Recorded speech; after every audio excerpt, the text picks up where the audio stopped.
Hello students, this is once again Panchavati Ravi Sharma trying to explain the concept of average and instantaneous.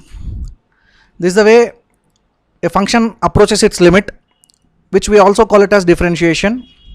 Suppose we plot time on x-axis, which is in seconds. You see this 1 second, 2 second, 3 second, 4 second, 5 second, 6 like that, and the displacement whatever the object has covered 10 meters, 20 meters, 30 meters like this. What does this red color curve represents? So at 1 second it is near the origin, at 2 seconds it is at here, this place, maybe 2 meters. At 3 seconds it is at 10 meters, at 4 seconds you extend it and extrapolate it, you will get the interpolation, you will get the answer. It is at 20, at 5 seconds it is some place. So this increasing curve represents an accelerating curve.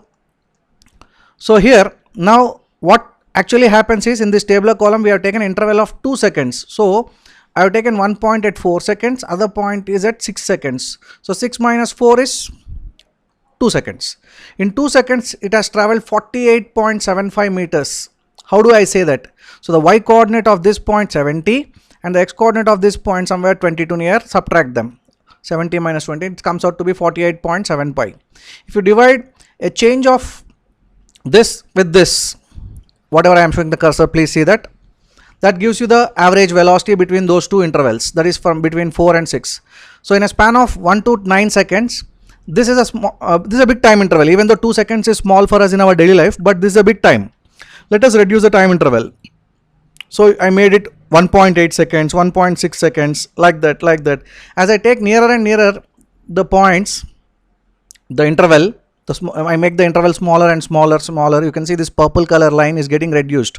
So this line which was touching the curve at cutting the curve at two different points called secant is converting itself into a tangent. So this tangent now touching the curve at one point, and the limit has reached. Previously it was just 0.2 seconds and that also got reduced to nearest to 0. But if we need a change, see here the problem is we cannot say that delta t is 0. That means time at all not changed. When time at all not changed, we cannot have change in displacement. Whenever there is no change in position, there is no displacement, then there cannot be any velocity. So obviously time must be changing, but the change of time will be as small as possible. Where a secant previously was there got converted into a tangent. Now you can happily find the slope of tangent. If you want, you can even extend this side and that side and ultimately find the slope of the tangent. That you can see it here just above my head. This is coming out to be 24.33.